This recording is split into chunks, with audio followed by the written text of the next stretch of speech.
사랑과 은혜가 충만하신 자비하신 우리 아버지 하나님, 하나님을 등지고 죄 가운데 나서 마땅히 심판과 저주와 멸망을 받아야 하지만 주님의 그 보배로운 피로 저희를 구속해 주시고 항상 주님의 은혜와 사랑 가운데 살아가게 해주심을 감사합니다. 세상은 날로 험악해지고 복잡해져 가고 있습니다. 그리고 또 죄악이 충만해져 가고 있습니다. 하나님 아버지, 저희들이 하나님의 말씀으로 힘을 얻고 또 주님이 주시는 힘으로 이 세상을 담대히 싸워 나갈 수 있도록 도와주옵소서. 그리고 이번 주간에 있는 전도집회, 특별히 익산교회 전도집회를 인도하는 이유한 목사님에게 함께 해주시고 또 구리 지역에서 말씀을 증거하는 서도성 목사님에게 함께 해주시고 또 전국 여러 지역에 전도집회가 있습니다. 일일이 함께 해주시고 도와주옵소서. 그리고 오늘 시간에도 함께 해주시고 주 성령께서 친히 주장해 주시고 도와주셔서 저희들이 하나님이 어떤 분인지를 더 알 수 있도록 도와주시고 주님을 섬기고 올바로 살아갈 수 있도록 도와주옵소서. 모든 것 자비하신 주님의 손에 의지하오며 이 모든 말씀 우리 구주 예수 그리스도 이름으로 기도합니다. 아멘. 성경 이사야 41장 찾으시겠습니다.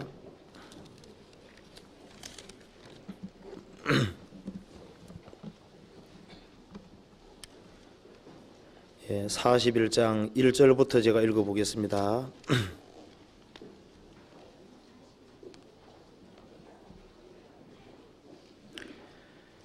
섬들아 내 앞에 잠잠하라. 민족들아 힘을 새롭게 하라. 가까이 나아오라. 그리하고 말하라. 우리가 가까이 하여 서로 변론하자. 누가 동방에서 사람을 일으키며 의로 불러서 자기 발 앞에 이르게 하였느뇨. 열국으로 그 앞에 굴복케 하며 그로 왕들을 치리하게 하되 그들로 그의 칼에 티끌같게 그의 활에 불리는 촉이같게 하며 그가 그들을 쫓아서 그 발로 가보지 못한 길을 안전히 지났나니 이 일을 누가 행하였느냐? 누가 이루었느냐? 누가 태초부터 만대를 명정하였느냐? 나 여호와라. 태초에도 나요 나중에 있을 자에게도 내가 고크니라. 섬들이 보고 두려워하며 땅의 끝이 무서워 떨며 함께 모여와서 각기 이웃을 두으며 그 형제에게 이르기를 너는 담대하라 하고 목공은 금장색을 장려하며 마치로 고르게 하는 자는 매질꾼을 장려해 거로되 땜이 잘된다 하며 못을 단단히 박아 우상으로 흔들리지 않게 하는도다. 그러나 나의 종 너 이스라엘아, 나의 택한 야곱아, 나의 벗 아브라함의 조선아, 내가 땅끝에서부터 너를 붙들며 땅 모퉁이에서부터 너를 부르고 네게 이르기를 너는 나의 종이라. 내가 너를 택하고 실어버리지 아니하였다 하였노라. 두려워 말라. 내가 너와 함께 함이니라. 놀라지 말라. 나는 내 하나님이 됨이니라. 내가 너를 굳세게 하리라. 참으로 너를 도와주리라. 참으로 나의 의로운 오른손으로 너를 붙들리라.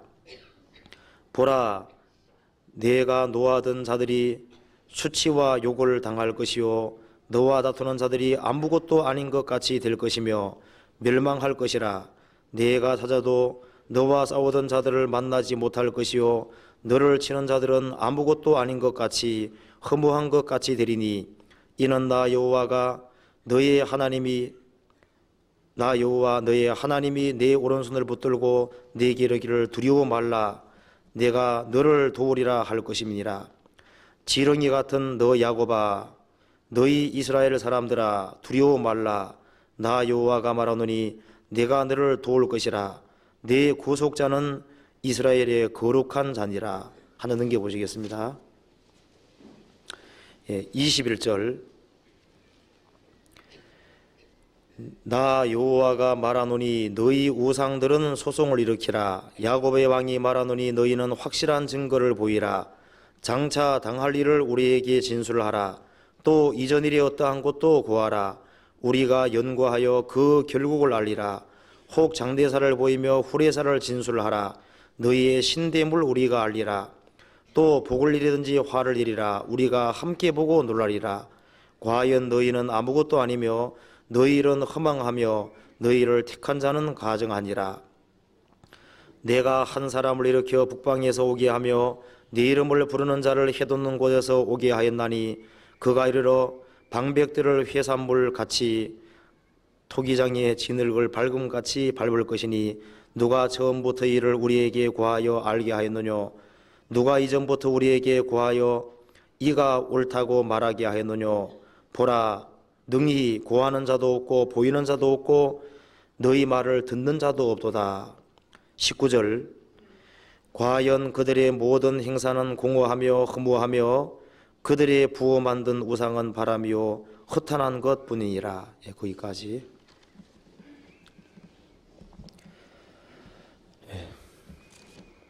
이번 주에는 이화 목사님께서는 익산교회 전도집회 가셨고 서도성 목사님은 가까운 구리 지역에 좀 전도집회하고 있습니다. 많이 기도해 주시기 바랍니다.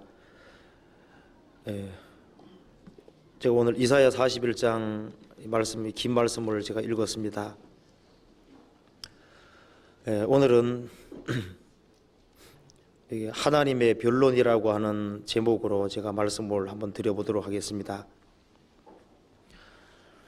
이 우주 만물을 창조하신 하나님께서 직접 사람들에게 말씀하기를 오라 우리가 서로 가까이에서 변론을 해보자. 하나님께서 사람들을 변론에 초청을 하고 있습니다.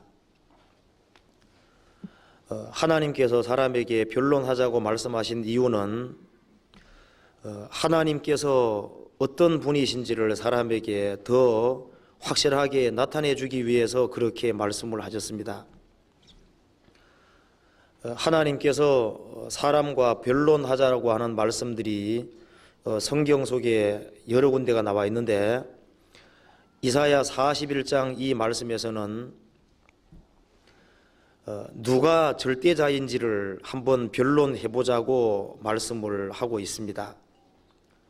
그래서 이사야 41장을 통해서는 하나님께서 이 우주 만물을 창조하시고 역사를 실제로 주관하시는 절대자임을 드러내기 위해서 변론하자고 말씀하신 것이고 이사야 1장에서도 오라 우리가 서로 변론하자는 말씀이 있는데 이사야 1장에서는 하나님께서는 사람이 아무리 큰 죄가 있다고 할지라도 사람이 참으로 죄에서 돌이키고 하나님께 돌아오기만 하면은 하나님께서는 용서할 수 있는 그 용서의 하나님이라고 하는 것을 드러내주고 있습니다.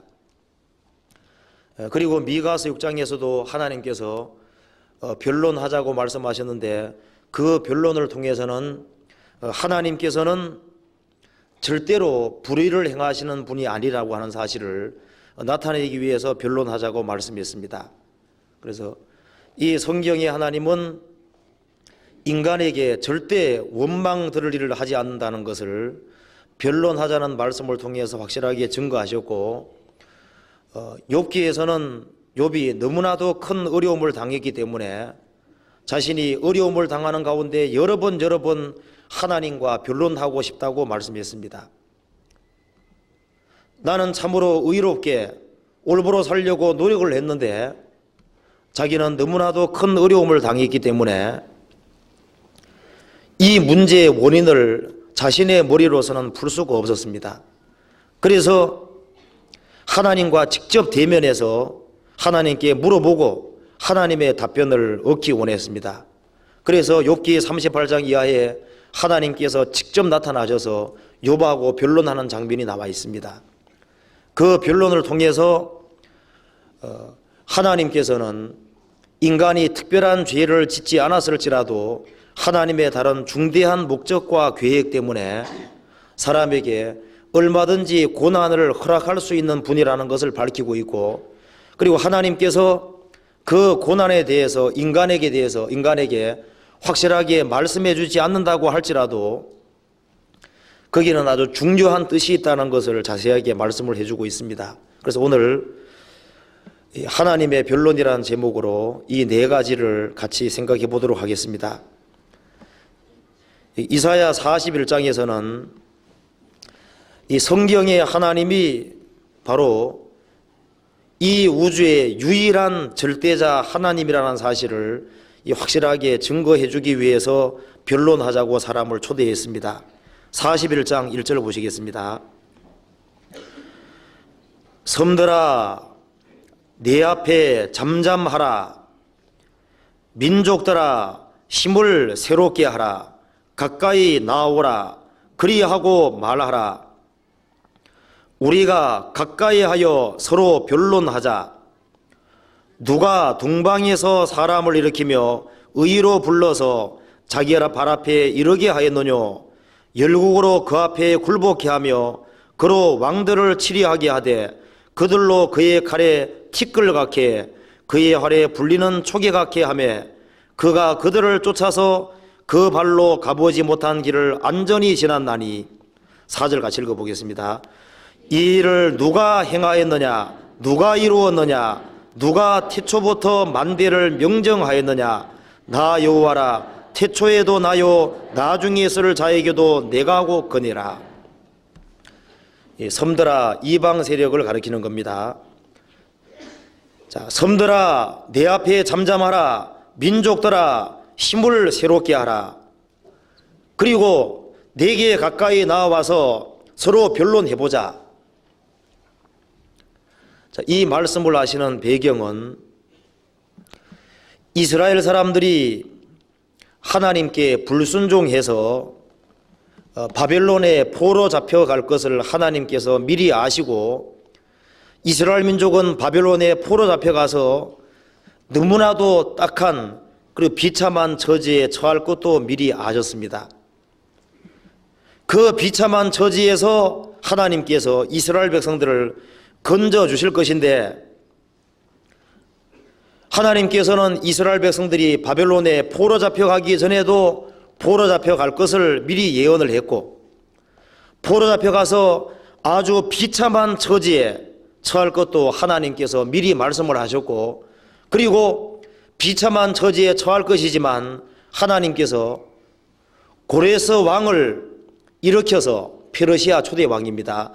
그 왕을 일으켜서 바벨론을 정벌하고 바벨론 압제에서 고통받는 이스라엘 백성들을 건져줄 것을 말씀하시면서 하는 말인 겁니다. 이게 처음부터 끝까지 예언을 말씀하신 겁니다. 자, 하나님께서는 어떤 사건이 벌어지기도 전에 그것을 미리 말씀하셨고, 그리고 미리 말씀한 대로 이루신다는 겁니다. 세상에는 그런 존재자가 없다는 겁니다. 그래서 이사야 41장 14절을 보시겠습니다. 지렁이 같은 너 야곱아, 너희 이스라엘 사람들아, 두려워 말라. 나 여호와가 말하노니 내가 너를 도울 것이라. 내 구속자는 이스라엘의 거룩한 자니라. 지렁이 같은 너 야곱아. 지렁이 같다는 것은 이스라엘 백성들이 낮아질 대로 낮아진 것을 이렇게 표현을 해놨습니다. 바벨론 제국에 포로 잡혀가서 너무나도 천하디 천하게 된 백성이 이스라엘 백성입니다. 자, 그래서 아무도 이스라엘 백성들에게 관심을 기울이지 않는, 세상 모든 사람의 눈에 버림받은 같은 그 이스라엘 백성들, 그런 백성이지만 하나님께서 아브라함과 이삭과 야곱과 맺으신 언약이 있기 때문에 이스라엘 백성들을 붙들어 줄 것을 약속하신 겁니다. 10절에 두려워 말라 내가 너와 함께함이니라 놀라지 말라 나는 내 하나님이 됨이니라 내가 너를 굳세게 하리라 참으로 너를 도와주리라 참으로 나의 의로운 오른손으로 너를 붙들리라. 그 절망 가운데 있는 이스라엘 백성들, 지렁이 같은 이스라엘 백성들, 그 이스라엘 백성들을 붙들어 줄 것을 약속하시면서 하나님께서는 미리 고레스 왕을 일으켜서 그렇게 할 것을 사건이 벌어지기도 전에 미리 말씀하셨다는 겁니다. 그래서 41장 2절에 누가 동방에서 사람을 일으키며, 이 사람이 고레스입니다. 의로 불러서 자기 발 앞에 이르게 하였노뇨 열국으로 그 앞에 굴복케 하며 그로 고레스로 그들을 치리하게 하되 그들로 그의 칼에 티끌 같게 그의 활에 불리는 초계 같게 하며 그가 그들을 쫓아서 그 발로 가보지 아니한 못한 길을 안전히 지났나니. 이 고레스 왕이 등장해서, 페르시아 초대 왕이 등장해서 이 바벨론 제국과 주변 제국을 아주 차례차례 정복을 해 나갔습니다. 그래서 바벨론은 너무나도 강성한 제국이었고 이스라엘 민족은 전전 건진받을 수 없는 상태인데 고레스 왕을 일으켜서 이스라엘 백성들을 실제로 하나님께서 건져주신 겁니다. 이사야 44장 28절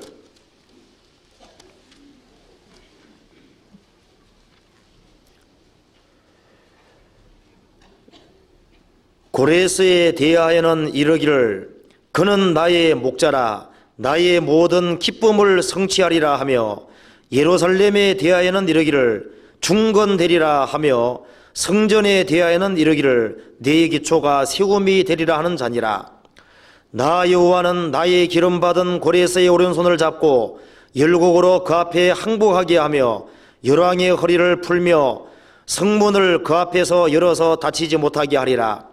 내가 고레스에게 이르기를 내가 내 앞서가서 험한 곳을 평탄케 하며 눈문을 쳐서 부수며 쇠빗장을 꺾고 내게 흑암 중에 보화와 은밀한 곳에 숨은 재물을 주어서 너를 지명하여 부른 자가 나 여호와 이스라엘의 하나님인 줄 알게 하리라. 내가 나의 종 야곱 나의 택한 이스라엘을 위하여 너를 지명하여 불렀나니 너는 나를 알지 못하였을지라도 나는 내게 칭호를 주었노라. 나는 여호와라. 나 외에 다른 이가 없나니 나밖에 신이 없느니라. 너는 나를 알지 못하였을지라도 나는 내 띠를 동일 것이요 해 뜨는 곳에서든지 지는 곳에서든지 나밖에 다른 이가 없는 줄을 무리로 알게 하리라. 나는 여호와니라. 나는 여호와라. 다른 이가 없느니라. 나는 빛도 짓고 어둠도 창조하며 나는 평안도 짓고 혼란도 창조하나니 나는 여호와라. 이 모든 일을 행하는 자니라 하였노라. 이 고레스가 태어나기 170년 내지 170년, 160년 내지 170년 전에 예언된 말씀입니다. 하나님께서 고레스라는 사람을 등장시켜서 바벨론의 논문을 쳐 부수고 쇠빗장을 꺾고 바벨론 제국을 부수고 이스라엘 민족을 회복시켜 줄 것을 하나님께서 약속을 하신 겁니다. 자, 그래서 이사야 41장 말씀 속에서 하나님 말씀했습니다.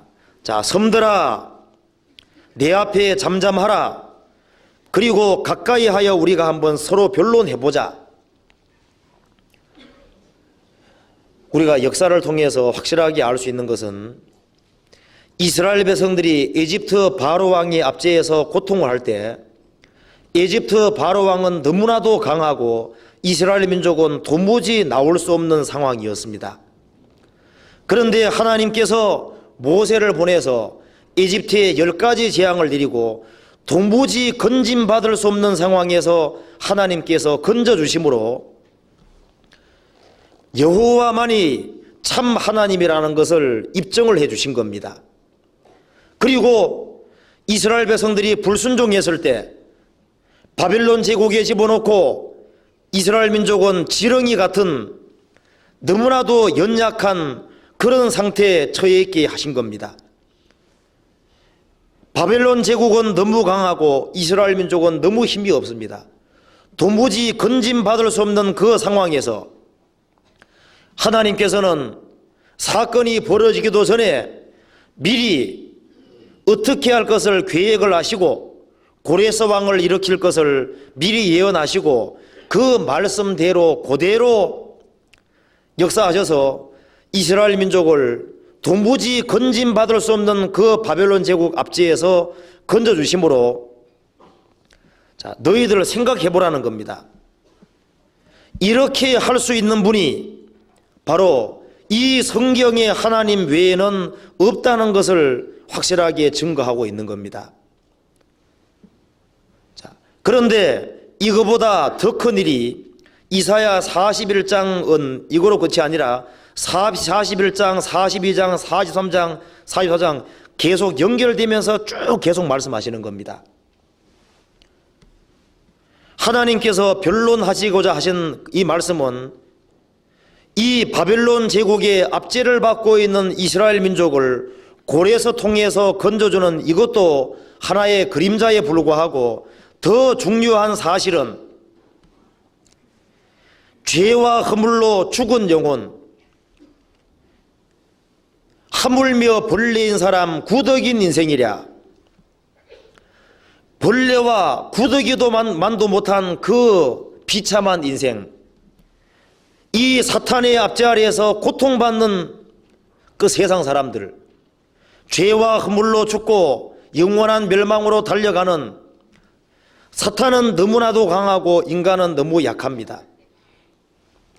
그래서 42장 이하를 쭉 읽어보면 하나님께서 고레스를 일으켜서 이스라엘 백성들을 바벨론 제국의 압제에서 건져주는 것보다 더 큰 죄와 허물로 죽은 사람들, 사탄의 권세에서 고통하는 이스라엘 사람들을 주님이 오셔서 이 사탄의 권세를 부수고 사람들을 해방시켜주는 역사, 그것은 훨씬 더 큰 일인데 하나님께서는 그것도 처음부터 미리 계획을 세웠고 그리고 계획된 말씀대로 그리스도를 보내셔서 세상 모든 사람들을 죄에서 해방시켜주는 이 일을 통해서 하나님께서 절대자라는 것을 확실하게 증거해 주신다는 겁니다.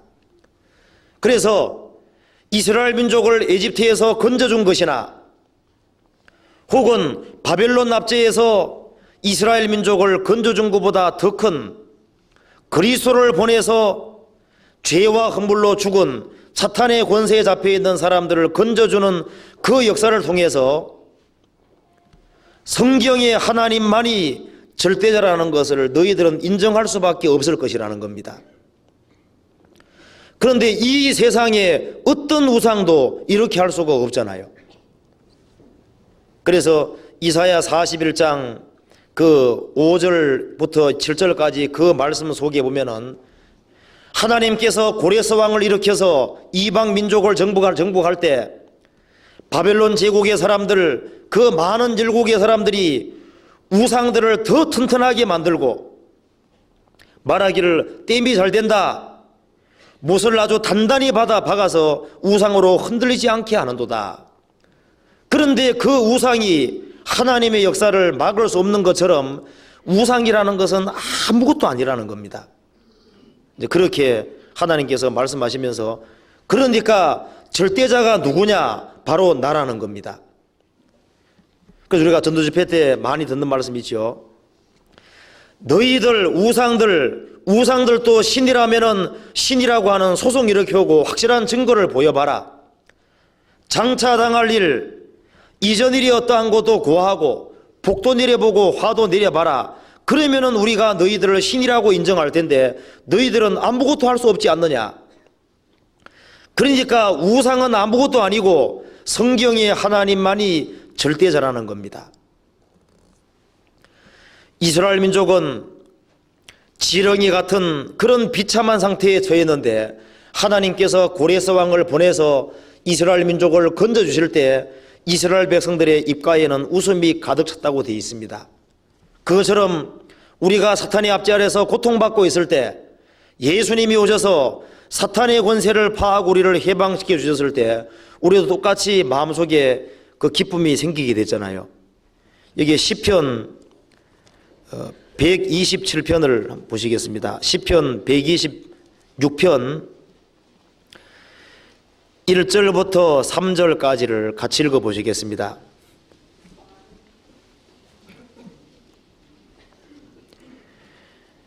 여호와께서 시온의 포로를 돌리실 때 우리가 꿈꾸는 것 같았도다. 그때 우리 입에는 웃음이 가득하고 우리 혀에는 찬양이 찼었도다. 열방 중에서 말하기를 여호와께서 저희를 위하여 대사를 행하셨다 하였도다. 여호와께서 우리를 위하여 대사를 행하셨으니 우리는 기쁘도다. 이 말씀 됐습니다. 보면은 여호와께서 시온의 포로를 돌리실 때, 이 가장 첫 번째는 바벨론 제국에서 포로 잡혀갔다가 돌아올 때입니다. 우리는 꿈꾸는 것 같았다. 이 말은 도무지 가능성이 없는데 이게 꿈이냐 생시냐는 겁니다. 정말 지렁이 같이 아주 비참한 상태에 처했는데 너무나도 미약한 가운데 있었고 바벨론 제국은 너무 강했는데 바벨론 제국이 아주 갑자기 멸망당하고 극적으로 건진받게 된 겁니다. 그래서 이스라엘 백성들을 마음은 하나같이 꿈꾸는 것 같았다는 겁니다. 그때 우리 입에는 웃음이 가득하고 우리 혀에는 찬양이 찼었도다. 그리고 열방 중에서 말하기를 이것은 정말 하나님께서 이스라엘 백성들을 위해서 대사를 행하신 일이라는 겁니다. 그래서 우리를 위해서 큰 일을 행하셨으니 우리는 기쁘도다. 이렇게 할 수 있는 분은 절대자밖에 없다는 겁니다. 자, 이 고레스 왕이 이스라엘 민족을 압제해서 해방시켜 준 것처럼 창세기 3장에 기록된 대로 여자의 후손 예수님이 오셔서 사탄의 머리를 깨버릴 것을 약속하셨고 예수님은 마침내 오셔서 사탄의 권세를 부수고 십자가로 승리하시고 이스라엘 백성들을 에집트에서 건져주는 것처럼 이 바벨론 압제에서 이스라엘 백성들을 건져준 것처럼 우리를 죄와 사방에서 해방시켜 주신 겁니다. 그래서 우리를 사랑하사 그의 피로 우리 죄에서 우리를 해방하시고 출애굽할 때 이스라엘 민족을 해방시켜 준 것처럼 바벨론 제국에서 해방시켜 준 것처럼 우리를 해방시켜 주신 겁니다. 그래서 이사야 41장에서는 어떤 것을 얘기하고 있냐면은 바로 이사야 41장 이하를 쭉 읽어보면은 바로 성경의 하나님이 절대자고 하나님께서는 미리 만대를 계획하시고 그 계획단 대로 역사를 이루어 가시기 때문에 그분이 절대자라는 것을 너희들이 인정할 수밖에 없다는 것을 말씀을 하신 겁니다. 자, 그러니 섬들아 내 앞에서 잠잠하라 입 딱 다물으라는 겁니다. 그래서 이 이사야 41장 첫 번째 논증에서는 바로 성경의 하나님이 절대자라고 하는 것을 알려주기 위한 목적으로 서로 변론하자 그렇게 말씀하신 것이고 이사야 1장을 보시겠습니다. 이사야 1장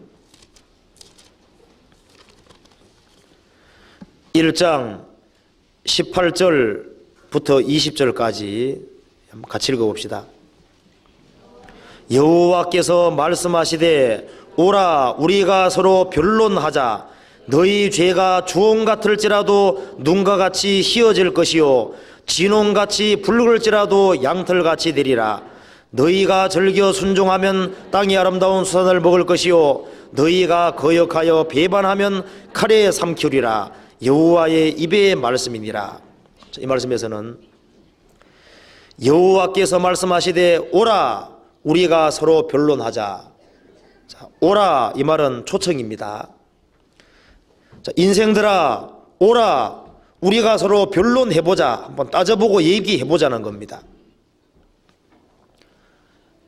여기에서 변론하자고 하신 이유는 하나님께서 하나같이 변론하자고 하신 이유는 인간을 정죄하기 위해서라든가 그런 것보다는 하나님이 어떤 분인지를 더 나타내 주기 위한 목적으로 변론하자고 하신 겁니다.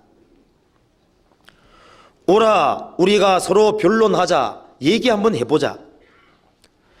너희 죄가 주홍 같을지라도 눈과 같이 희어질 것이요 진홍같이 붉을지라도 양털같이 되리라. 자, 여기에 변론하자. 너희 죄가 주홍 같을지라도 이 말은 이 죄를 붉은 것으로 표현해 놨습니다. 너희 죄가 주홍같이 붉을지라도 또 진홍같이 붉을지라도 이 말은 죄를 적당히 지은 정도가 아니고 인간이 지을 수 있는 최대의 악을 지었을지라도 그 말인 겁니다. 가장 큰 죄를 지었다고 할지라도 눈과 같이 희어지고 양털같이 되는 길이 있을 테니까 우리가 한번 얘기해보자. 그렇게 말씀하신 겁니다. 하나님께서 오라 우리가 서로 변론하자 이 말씀할 때 이 당시에 이스라엘 백성들은 신앙생활을 올바로 하는 상태가 아니었습니다. 이 초청을 받은 이스라엘 백성들은 어떤 상태였냐 하면은 2절에 보시죠. 1장 2절에 하늘이여 들으라 땅이여 귀를 기울이라 여호와께서 말씀하시기를 내가 자식을 양육하였거늘 그들이 나를 거역하여도다. 그러니까 오라 우리가 서로 변론하자 이 말씀은 사람으로 치면은 자식을 양육하였는데 자식이 부모를 완전히 거역한 부모를 완전히 거역하고 등진 상태에서 완전히 버린 상태에서 오라고 초청하는 겁니다. 그 정도가 아니고 3절에 보시죠. 소는 그 임자를 알고 나귀는 주인의 구유를 알건만은 이스라엘은 알지 못하고 나의 백성은 깨닫지 못하는도다 하시도다. 자, 소도 임자를 알고 나귀도 주인의 구유를 알건만은 그러니까 짐승보다 못하게 된 백성에게 하신 말씀인 겁니다. 어떤 무신론자가 하나님을 무시하는 무신론자가 있었는데 이사야 1장 말씀을 들은 적이 있답니다. 근데 설마 그럴까 싶었는데 어느 날 소를 키우는데 소가 주인이 먹이를 계속 갖다 주니까요. 소가 너무너무 고마워서 주인에게 부부에 더 기대더라는 겁니다. 그걸 보면서 야, 이 천한 소도 먹이를 갖다 주니까 너무 고마워서 더 기대하는데 하나님이 지음 받은 세상에서 하나님 것을 평생 누리고 사는 사람이 하나님 있네 없네 하고 그러기 위해서 너무나도 죄스러워서 회개했다는 말이잖아요. 자, 소도 임자를 알고 나귀도 주인의 구유를 알건만은 그런데 이스라엘 백성들은 이 소만도 나귀보다도 못한 상태로 떨어졌다는 겁니다. 이 나귀도 주인의 구유를 알건만은 이게 실제로 압니다. 이집트에서 이런 일이 있었답니다. 어떤 한 형사가요, 이 성경 말씀 이사야서 1장을 잘 아는 사람인데 그 도둑놈들이 물건을 훔치고 자기 나귀를 버리고 멀리 도망가 버린 겁니다. 그래서 어떻게 도둑 잡을까 하다가 이 나귀는 주인의 구유를 알건만은 그게 생각이 나가지고 나귀를 풀었답니다. 풀어가지고 주인의 구유 안다 그러니까 그게 주인의 구유까지 딱 찾아가 버리는 겁니다. 그래서 도둑 잡았다는 얘기가 있는데, 하여튼 간에 이 소는 임자를 알고 나귀는 주인의 구유를 알건만은,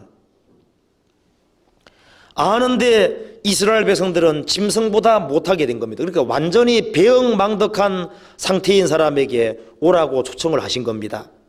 그리고 그 뒤에 4절에 슬프다 범죄한 나라요 허물을 짊어진 백성이요 행악의 종자요 행위가 부패한 자식이로다. 그들이 여호와를 멀리하며 버리며 이스라엘의 거룩한 자를 만으로 여겨 멀리하고 물러갔도다.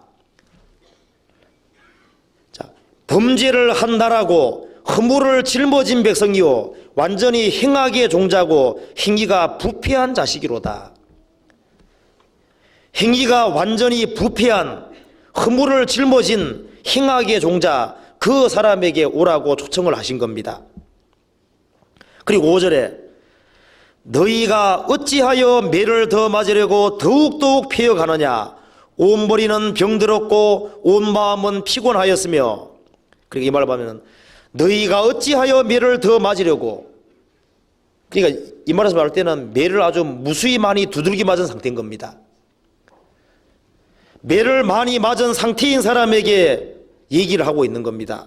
6절에 발바닥에서 머리까지 상한 곳이 없이 상한 것과 터진 것과 새로 맞은 흔적뿐이오늘 그것을 싸매며 기름으로 유하게 함을 받지 못하여도다.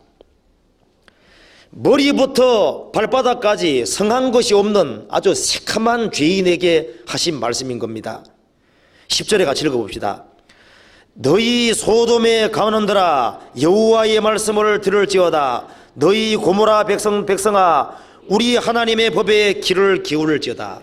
자, 소돔 고모라가 불과 유황으로 심판을 받아버리잖아요. 소돔 고모라 사람들처럼 죄 때문에 완전히 뻔뻔해진 그런 사람들에게 하신 말씀인 겁니다. 그래서 18절에 여호와께서 말씀하시되 오라 우리가 서로 변론하자. 자, 너희들이 돌이킬 수 없을 만큼 그렇게 큰 죄를 지었다고 할지라도, 자, 그런 상태라고 할지라도 우리 한번 얘기해 보자는 겁니다. 너희 죄가 주홍 같을지라도 아무리 많다고 할지라도 하나님은 얼마든지 용서하고 구원할 수 있는 능력이 있는 분이라는 겁니다. 너희 죄가 아무리 많을지라도 눈과 같이 희어질 것이요 진홍같이 붉을지라도 양털같이 되리라. 주님의 십자가의 구속의 은혜가 있기 때문에 얼마든지 구원받을 수 있는 길이 있으니까 한번 얘기해 보자는 겁니다. 그리고 내가 말하는 대로 참으로 돌이키고 하나님 말씀을 받아들이면은 깨끗해질 수 있는 길이 있다는 것을 이렇게 말씀을 하신 겁니다.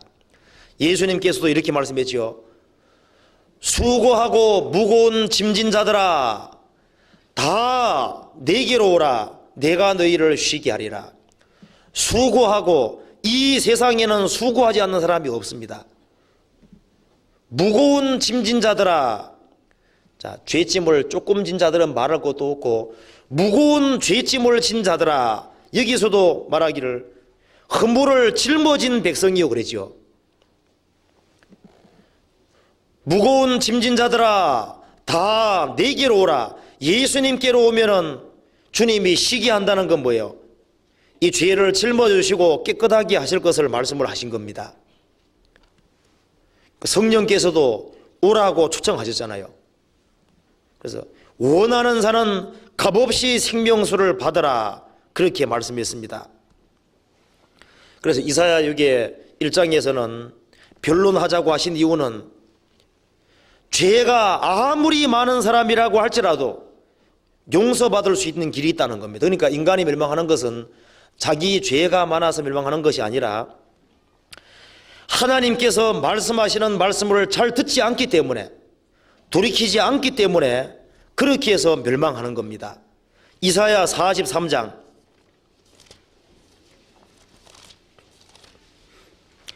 25절 26절 같이 읽어보겠습니다. 나 곧 나는 나를 위하여 내 허물을 도말하는 자니 내 죄를 기억지 아니하리라. 너는 나로 기억이 나게 하고 서로 변론하자. 너는 내 일을 말하여 의를 나타내라. 자, 이 말씀에서 여기에 26절에 이런 말씀 나와있죠. 자, 인생들아, 너는 나로 기억이 나게 하고 서로 변론하자. 너는 내게 네 일을 말하여 의를 나타내라. 자, 너는 나로 기억이 나게 해봐라. 너가 과거에 어떤 식으로 했는지 내한테 한번 솔직하게 다 얘기를 해가지고 내게 기억을, 하나님의 기억을 떠올리게 해보라는 겁니다. 그래서 하나님께서는 물론 다 아시지만은 너희들 스스로가 한번 너희들이 어떤 식으로 했는지를 네 일을 한번 말해보고, 너가 과거에 잘한 것이 있다면 잘한 것이 있다고 한번 하나님께 기억을 상기시켜 보라는 겁니다. 너는 하나님으로 너가 과거에 어떤 식으로 했는지를 한번 기억이 나게끔 네 입으로 한번 얘기해 보라는 겁니다. 그리고 너의 일을 말해서 너의 일을 나타내 봐라. 그런데 이 말씀을 들을 이스라엘 백성들은 하나님 앞에서, 하나님, 어떤 사람이 기억력이 안 좋은 사람이 있을 때 내가 과거에 이런 게 했습니다 하고 이제 기억을 떠올릴 수 있잖아요. 그런 식으로 물론 하나님은 다 알지만은 내가 잘 모른다고 가정하고 너 한번 어떤 식으로 과거인지 한번 떠올려 보라는 겁니다. 떠올려 봤을 때 이스라엘 백성들은 하나님 앞에 내세울 만한 것이 하나도 없었습니다. 여기 22절에 보시죠. 그러나 야곱아, 너는 나를 부르지 아니하였고 이스라엘아, 너는 나를 괴로워하였으며 내 번제의 양을 내게로 가져오지 아니하였고 내 제물로 나를 공경하지 아니하였느니라. 나는 제물로 인하여 너를 수고롭게 아니하였고 향품으로 인하여 너를 괴롭게 아니하였거늘 너는 나를 위하여 돈으로 향품을 사지 아니하며 희생의 기름으로 나를 흡족해 아니하고 네 죄짐으로 나를 수고롭게 하며 네 죄악으로 나를 괴롭게 하였느니라. 자, 하나님 말씀했습니다. 야곱아, 너는 나를 부르지 아니하였고 너희들이 과거에 나를 부른 적이 있느냐? 내게 기도한 적이 있느냐? 이스라엘아, 나는 너를 괴롭게 한 적이 없었지만 너는 나를 괴로워하였고 네 번제의 양을 내게로 가져온 적도 없고 오히려 너는 죄를 짐으로 하나님을 수고롭게 하고 네 죄악으로 나를 괴롭게 하였느니라. 우리가 이것처럼요, 이스라엘 백성들은 과거를 떠올릴 때 하나님 앞에 이렇다 할 내세울 것이 아무것도 없었습니다. 하나님 앞에 의로운 일을 한 것이 아무것도 없는 겁니다. 자, 그럼에도 불구하고 참으로 돌아오는 사람에게는 하나님께서는 기억을 하지 아니하리라 그렇게 말씀하셨잖아요. 우리가 주님 품에 돌아올 때, 우리의 과거를 돌이켜 봤을 때 우리가 하나님께 특별하게 기도한 적도 없고 오히려 하나님을 괴로워하고 하나님을 싫어하고 하나님을 기쁘게 하기보다는 우리 죄를 짐으로 하나님을 수고롭게 하고 죄악으로 하나님을 괴롭게 한 것 기억밖에 없잖아요. 그리고 구원을 받고 난 이후에도 우리가 사실 살아가는 것이 하나님의 은혜로 살아가는 것이지 우리가 하나님 앞에 무슨 뭘 잘했다고 내세울만 하는 것이 없잖아요. 자, 나는 너를 위해서 십자가의 희생을 치rum으로써 너희 죄를 기억지 않고 너희 죄를 없애는데, 나는 너를 위해서 그런 일을 했는데 너는 나로 한번 너가 어떤 식으로 했는지 기억나게 해봐라. 우리는 하나님 앞에서 잘한 것이 아무것도 없습니다. 이사야 55장 보시죠.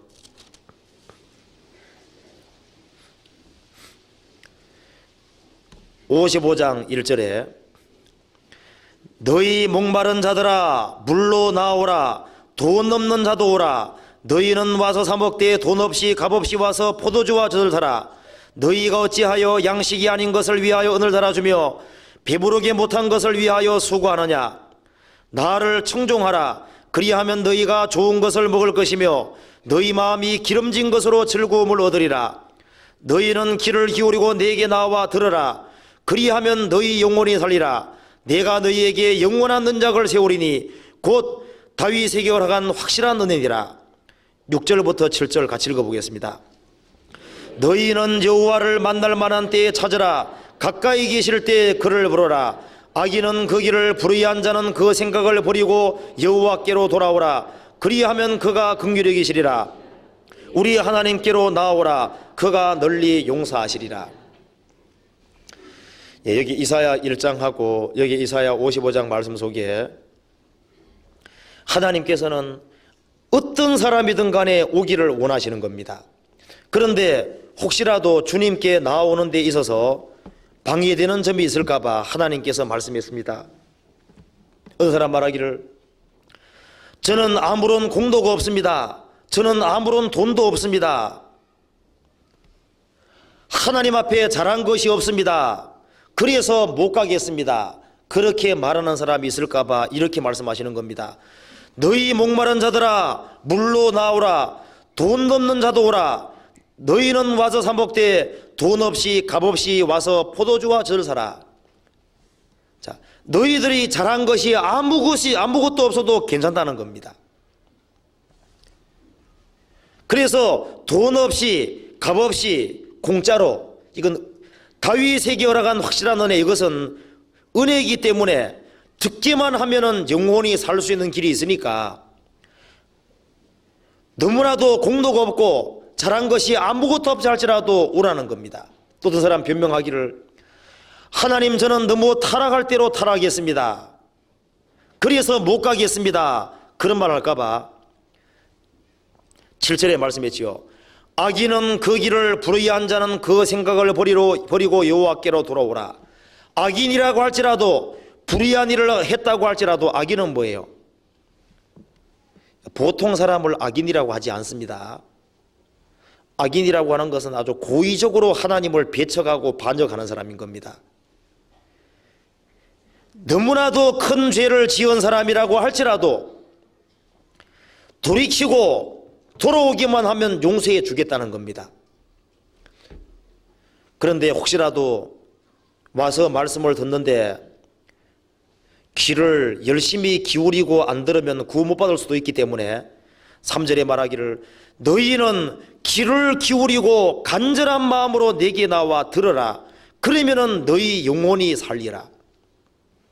또 혹시라도 미룰 만한 사람이 있을까봐 6절에 너희는 여호와를 만날 만한 때에 기회가 주어질 때 빨리 서자라는 겁니다. 가까이 계실 때에 그를 부르라.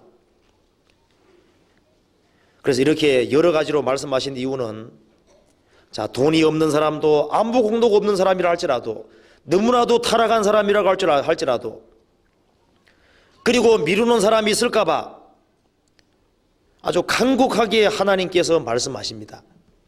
그래서 우리가 이 성경을 통해서 봤을 때 하나님께서 변론하자고 말씀하신 것은 죄가 아무리 많은 사람도 하나님께서는 구원해 주기를 원하시는 분이기 때문에 하나님께서 사람을 그렇게 초청하고 있습니다. 여기에 에스겔 18장을 보시겠습니다. 에스겔 18장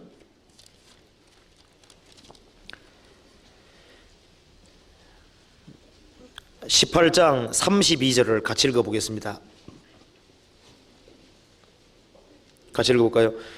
나 주 여호와가 말하노라. 죽는 자의 죽는 것은 내가 기뻐하지 아니하노니 너희는 돌이키고 스스로 돌이키고 살지니라.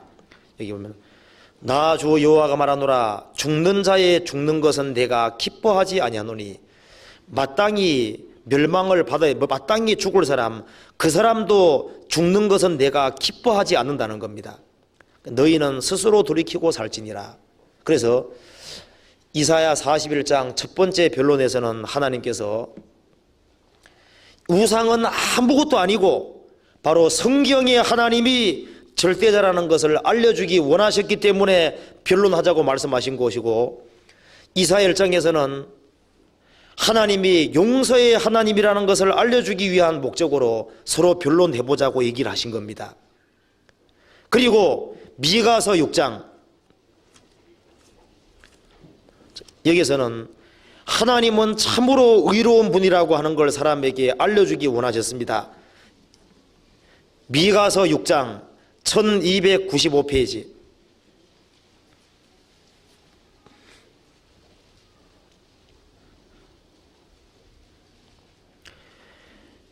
너희는 여호와의 말씀을 들을지어다.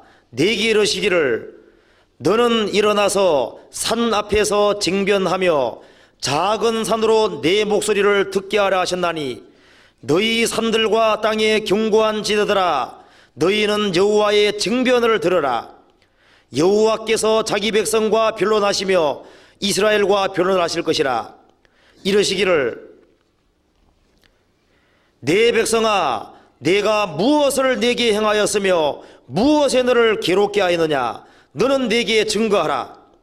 내가 너를 애굽 땅에서 인도하여 내어 종노릇 하는 집에서 속량하고 모세와 아론과 미리암을 보내어 내 앞에 행하게 하였었느니라. 내 백성아, 너는 모압 왕 바락의 꾀한 것과 부올의 아들 발람이 그에게 대답한 것을 추억하며 시딤에서부터 길갈까지의 일을 추억하라. 그리하면 나 여호와의 의롭게 행한 것을 알리라 하실 것이니라. 이 말씀 속에서 이스라엘 백성들은 하나님께로부터 너무나도 큰 은혜를 입었음에도 불구하고 이 미가가 살던 사역하던 당시에는 너무나도 폐역의 길을 걸어갔습니다. 공의가 완전히 짓밟히고 이스라엘 백성들은 타락할 대로 타락하게 된 겁니다. 그리고 이스라엘 백성들이 하나님을 완전히 등져버리는 겁니다. 그래서 하나님을 등지고 편리한 대로 살아가는 이스라엘 백성들에게 말씀했습니다. 자, 너희는 여호와의 말씀을 들을지어다. 너희는 여호와의 징변을 들어봐라. 여호와께서 자기 백성과 징변하시며 이스라엘과 변론하실 것임이니라. 자, 이스라엘 백성들아, 너희들은 내게 나와서 한번 변론해보자. 이러시기를 내 백성들아, 내가 무엇을 내게 행하였으며 무엇에 너를 괴롭게 하였느냐. 너는 내게 증거하라. 자, 도대체 내 쪽에서 잘못이 있는지 너희들 쪽에서 잘못이 있는지 한번 변론해보자는 겁니다. 내 백성아, 내가 무엇을 내게 행하였으며 내가 너희들에게 잘못한 것이 있는 게 무엇인지를 한번 얘기해보고 내가 무엇에 너를 괴롭게 하였었느냐. 있다면 너희들은 증거해봐라. 하나님께서 말씀했습니다. 내가 너희들을 위해 한 것 몇 가지만 한번 얘기를 해볼까 하시면서 하시는 말씀이죠. 내가 너를 애굽 땅에서 인도하여 내어 종노릇하는 집에서 속량하였고 너희들이 이집트 바로왕 앞지에서 벽돌을 굽고 그리고 아주 비참하게 살아갈 때 아무런 소망이 없을 때 내가 너희들을 불쌍히 생각해서 너희들을 건져내었고 모세와 아론 미리암을 너희들 앞에서 보내었고 너희들 앞에서 행하게 했고 또 모압 왕 바락과 발람이 너희들을 저주하려고 그럴 때 그 저주를 축복으로 바꾼 것이 내고 너희들이 가나안 땅에 들어갔을 때 너희들이 여러 번 불순종을 거듭했지만 내가 그때마다 너희들을 건져주고 한 사건이 있는데 그걸 추억해 보면은 나 여호와가 의롭게 행한 것을 알 수 있을 것이다. 자, 그런데 너희들 무슨 연고로 나를 멀리하는 거냐. 하나님 그렇게 말씀했습니다. 이것은 우리에게도 동일하게 적용이 될 수 있는데 이 구원받았다고 하는 그리스도인들이 하나님을 등지고 교회를 나오기 싫어하고 편리한 대로 살아갈 때 하나님께서 그 사람하고 얘기하기를 원한다면은 그 사람을 붙잡고 얘기할 수도 말씀하시겠죠. 너 나하고 한번 얘기해보자. 자, 내가 무엇을 너에게 행하였으며 무엇에 너를 괴롭게 하였느냐? 있다면 너 증거해봐라. 내 쪽에 문제가 있는 거냐? 너 쪽에 문제가 있는 거냐? 너가 영원한 지옥의 형벌로 달려갈 때, 멸망으로 달려갈 때 나는 너를 대신해서 피를 흘리고 너를 속량해주고 너를 주님의 몸된 교회 안에 연결시키고 그리고 풍성하게 은혜를 내려줬는데 너는 왜 나를 등지고 편리한 대로 살아가는 거냐? 한번 얘기해 보자. 너 쪽에 문제 있는 거냐? 나 쪽에 문제 있는 거냐? 얘기해 보자는 겁니다. 성경 이사야서 5장을 한번 보시겠습니다. 이사야 5장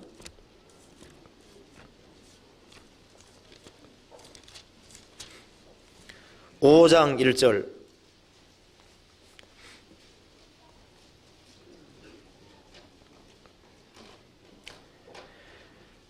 내가 나의 사랑하는 자를 위하여 노래하되 나의 사랑하는 자의 포도원을 노래하리라.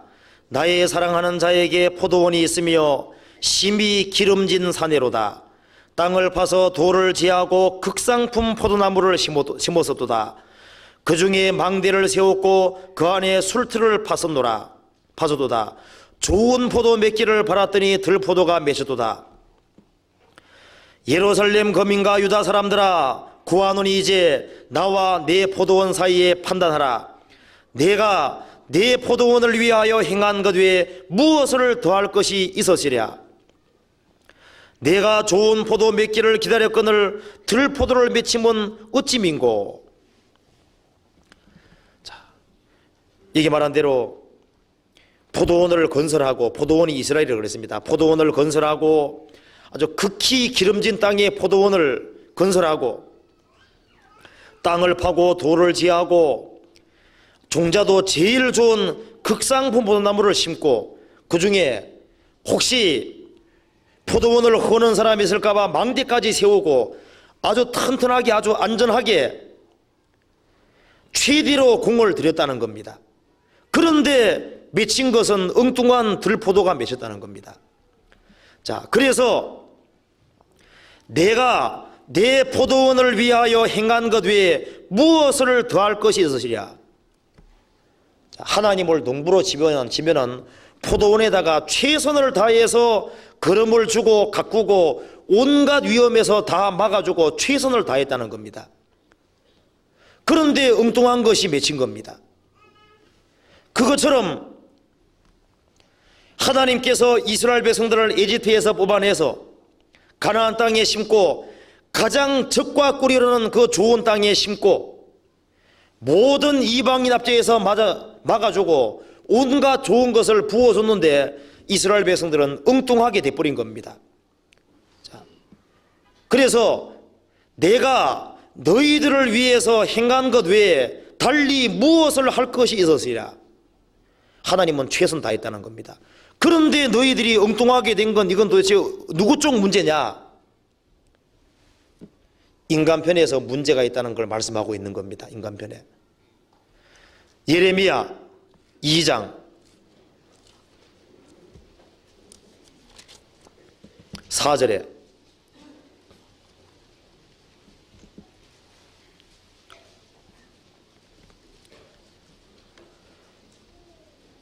4절에 야곱 집과 이스라엘 집 모든 족속아, 나 여호와의 말을 들으라. 나 여호와가 이같이 말하노라.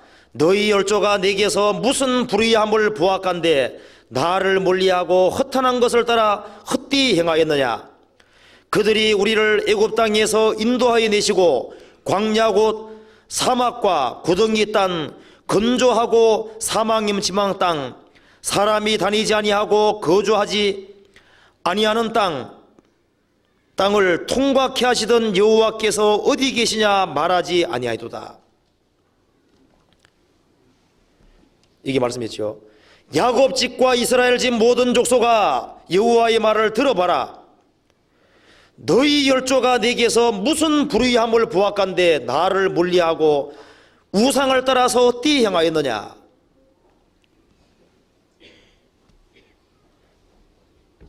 이걸 신약시대에 적용시킨다면 하나님을 등지고 살고 있는 사람들에게, 자, 그리스도인들에게 말한다면, 그리스도인들아, 내가 너희들이 내게서 무슨 불의함을 보았간데 어째서 하나님을 등지고 살아가는 것이냐, 이제 그렇게 말한다고 할 수도 있습니다.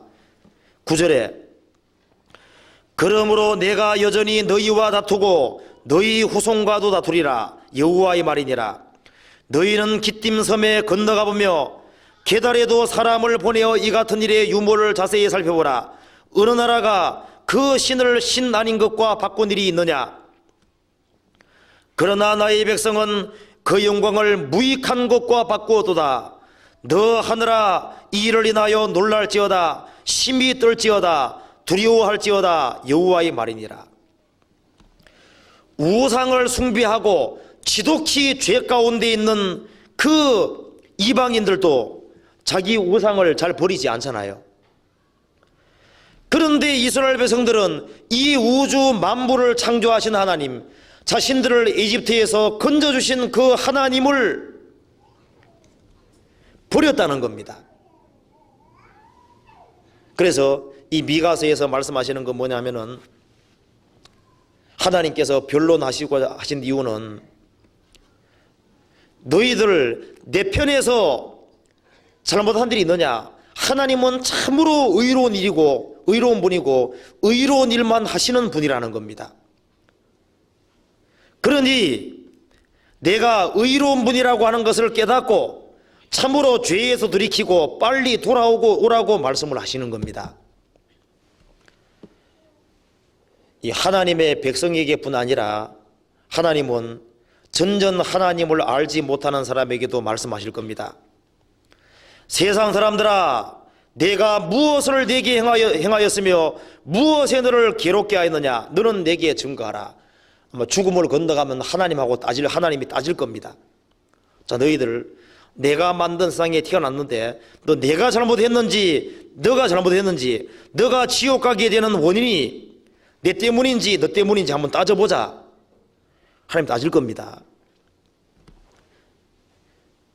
하나님께서 이 소돔 고모라를 심판하실 때 그 소돔 고모라 심판에서 하나님의 불의가 없었습니다. 하나님께서 소돔 고모라를 심판하신다고 아브라함에게 말씀하니까 아브라함이 자기 조카 롯이 소돔에 살고 있었기 때문에 걱정이 돼서 하나님을 붙잡고 기도하는 겁니다. 하나님, 세상을 심판하시는 하나님은 공의로워야 하지 않겠습니까? 그러니 이 소돔 고모라 주변 성에 많은 사람들이 살고 있는데 이 중에는 참으로 의로운 사람들도 있을 것이고 물론 악한 사람도 있겠지만 많겠지만은 의로운 사람도 있지 않겠습니까? 그 의로운 사람들을 악인과 함께 진멸한다고 하는 것은 공의로우신 하나님 편에 봤을 때 잘못된 것이 아닙니까? 그러니 하나님, 이 소돔 성 중에 의인 50명이 있으면 어떻게 하시겠습니까? 의인 50명이 있는데 그 사람들을 멸망시켜 버릴 것입니까? 하나님께서 말씀하시기를 의인 50명 찾으면 용서해 주겠다. 근데 아브라함도 머리가 좋은 사람이잖아요. 계산돼 보니까 안 될 것 같습니다. 하나님, 40명이면 어떻게 하겠습니까? 용서해 주겠다. 30명은요 용서해 주겠다. 20명은요 용서해 주겠다. 하나님, 티끌과 같은 저라도 한 번만 더 말씀하겠습니다. 아무리 계산돼도 20명은 안 될 것 같거든요. 하나님, 10명이면 어떻게 하겠습니까? 10명이면 10명이면 찾으면 내가 용서해 주겠다. 10명까지 받아내냈습니다. 아브라함 생각에는 적어도 10명은 있을 것이다, 이런 생각인 겁니다. 왜? 아브라함을 통해서는 318명의 사람들이 할례 받았잖아요. 롯 식구들이 내려갔으니까 롯 식구들이 적어도 전도했을지라도 10명은 될 거다. 그런데 없었습니다. 롯 식구들 위에 없었잖아요. 그래서 하나님이 롯 식구들을 끄집어내고 어떻게 했습니까? 하늘에서 불과 유황으로 심판을 내렸는데 그 소돔 고모라는 소돔 고모라를 심판하실 때 하나님께 잘못이 있느냐? 잘못이 없습니다. 그리고 하나님께서 가나안의 7민족을 정벌하실 때 이 가나안의 7민족이 죄가 관정했다고 성경에 기록되어 있습니다. 죄가 관정했고, 그리고 이 가나안 7민족을 쫓아내는 것은 이스라엘 백성들아, 너희들이 의로워서도 아니고 이 가나안 7민족이 악할 대로 악해졌고 도무지 심판하면 안 되기 때문에 하나님께서 심판하시는 거다, 그렇게 말씀했습니다. 예수님 당시에 이스라엘 민족을 심판하시는 것이 잘못됐느냐? 잘못되지 않았습니다. 주님 말씀하시기를 예루살렘아 예루살렘아 선자들을 죽이고 내게 파송된 자들을 돌로 치는 자여, 암탉이 그 새끼를 날개 아래 모음같이 내가 내 자녀를 모으란 일이 몇 번이냐? 그러나 너희가 원치 아니하도다. 보라, 너희 집이 황폐하여 버림받으리라.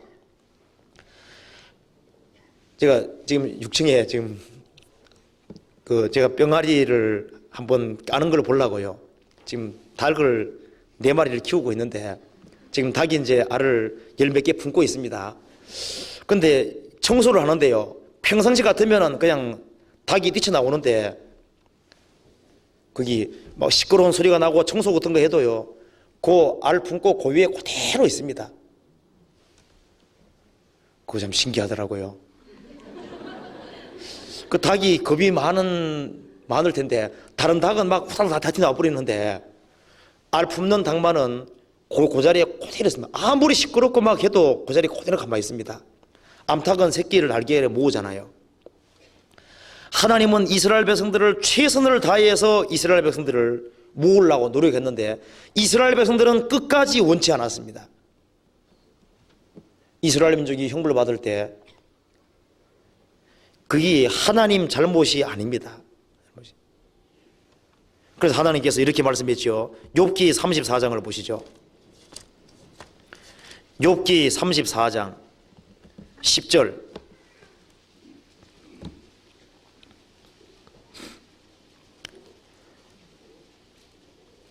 (34장 10절) 그러므로 너희 총명한 자들아, 내 말을 들어라. 하나님은 단정코 악을 행치 아니하시며 전능자는 단정코 불의를 행치 아니하시고 사람의 일을 따라 보응하사 각각 그 행위대로 깨하시나니 진실로 하나님은 악을 행치 아니하시며 전능자는 공의를 굽히지 아니하시느니라. 누가 땅을 그에게 맡겼느냐? 누가 온 세계를 정하였느냐? 그가 만일 자기만 생각하시고 그 신과 기운을 거두실진데 모든 혈기 있는 자가 일체로 망하고 사람도 진토로 돌아가리라. 만일 총명이 있거든 이것을 들으며 내 말소리에 귀를 기울이라. 공의를 미워하는 자시면 어찌 치리하시겠느냐? 의롭고 전능하신 자를 내가 정죄하겠느냐? 그는 왕에게라도 비루하다 하시며 귀인들에게라도 악하다 하시며 왕족을 외모로 취하지 아니하시며 부자를 가난한 자보다 더 생각하지 아니하시나니 이는 그들이 다 그의 손으로 지으신 바가 됨이니라. 29절 주께서 사람에게 평강을 주실 때 누가 감히 잘못하신다 하겠느냐? 주께서 자기 얼굴을 가리우실 때 누가 감히 배울 수 있으랴? 나라에게나 사람에게나 일반인이 이시니, 이 말씀에서요, 너희 총명한 자들아, 내 말을 들어라. 하나님은 단정코 불의를 행치 않는다. 단정코 악이라는 건 행하지 않는다는 겁니다. 너희들이 오해를 해서 그렇지 하나님은 절대 불의한 분이 아니라는 겁니다. 만일 하나님께서 자기만 생각한다면 우리는 다 죽었다는 겁니다. 이 우주 만물을 통치하시는 분이 이 지역을 큰 것을 통치하면 통치할수록 더 공의로워야 된다는 걸 우리가 느낄 수 있습니다. 예를 들어서 이제 어떤 시라든가 시장보다는 도지사는 훨씬 더 공의로워야 됩니다. 도지사보다는 대통령은 훨씬 공의로워야 되고 미국같이 큰 나라 다스리는 대통령은 더 공의로워야 됩니다. 이 우주를 통치하시는 하나님은 가장 공의롭지 않으면 안 되는 겁니다. 로마서 3장 한 군데 더 보시죠. 로마서 3장에 3장 4절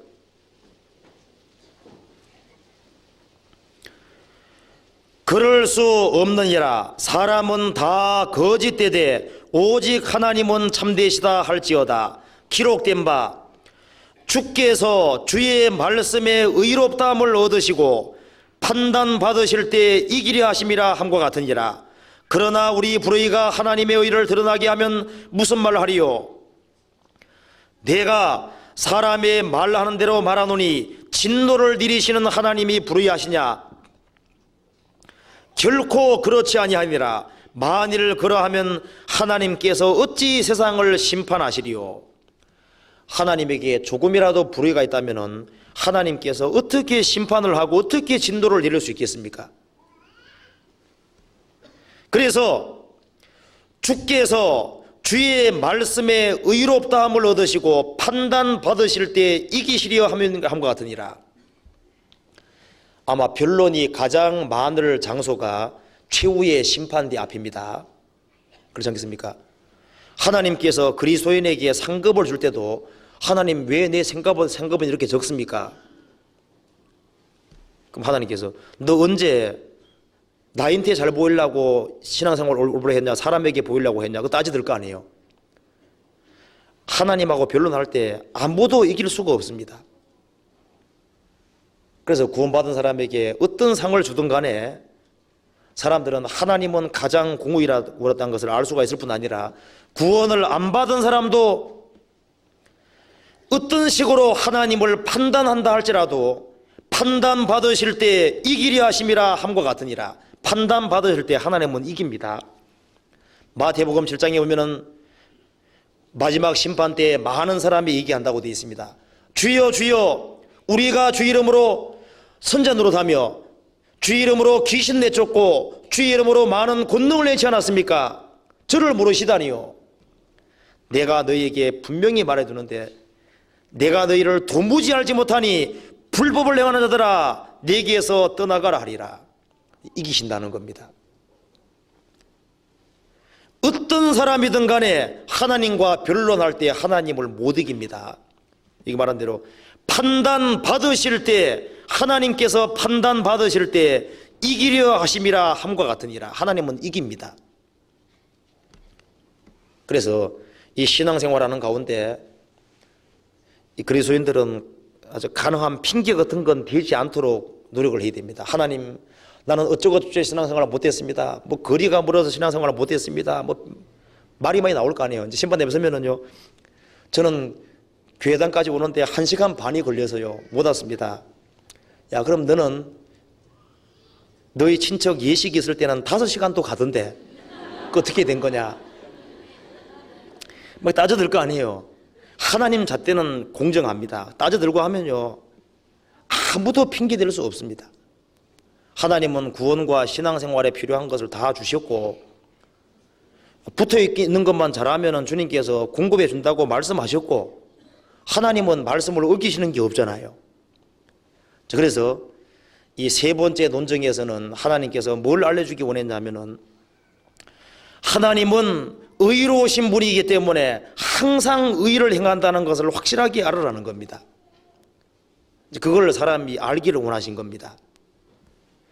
그리고 네 번째는 하나님께서 이렇게 말씀했습니다. 옛날에 욥이라고 하는 사람이 있었는데 욥이 그 고대에 가장 의로운 사람이라고 성경에 기록되어 있습니다. 욥은 아주 순전하고 정직하여 하나님을 경외하며 악에서 떠난 자라 그랬습니다. 그 소생은 남자가 7이요 여자가 3이며 자녀를 10명 뒀습니다. 그 소유물은 양이 7,000이고 약대가 3,000이고 소가 500결이고 암나기가 500이며 종도 많이 있었으니 동방에서 가장 큰 자였습니다. 그리고 이 욥이라고 하는 사람은 읽어보면 욥은 주변 사람에게 신경도 많이 쓰고 선행을 많이 베풀었습니다. 욥이라는 사람의 생애 속에는 정말 죄라는 것은 찾아볼 수 없을 만큼 너무나도 의롭게 살았습니다. 그런 그가 어느 날 갑자기 재산이 하루아침에 날아가서 완전히 알거지가 돼버린 겁니다. 자식도 한두 명이 죽은 것이 아니라 무려 10명이 다 죽어버린 겁니다. 그리고 설상가상으로 머리부터 발끝까지 악창이 생기고 아주 비참하게 된 겁니다. 이 세상 사람들에게 그렇게 존귀 여김을 받고 존경받던 그 욥이 하루아침에 폭삭 망해서 어린 애들까지 또 조롱하고 입에 오르내리고, 욥의 세 친구는 와서 욥을 계속적으로 정죄를 하면서 너 잘못한 거 빨리 얘기하라, 그렇게 욥의 마음을 계속 괴롭힙니다. 그래서 욥이라고 하는 사람이 처음에는 말하기를 사람이 하나님과 변론하려 할지라도 천마디에 한마디도 대답하지 못하리라. 욥기 9장에 그렇게 말하면서 더 답답해지니까 이제는 하나님하고 한바탕 얘기해 봐야 되겠다는 겁니다. 욥기 13장 보시죠. 13장 3절에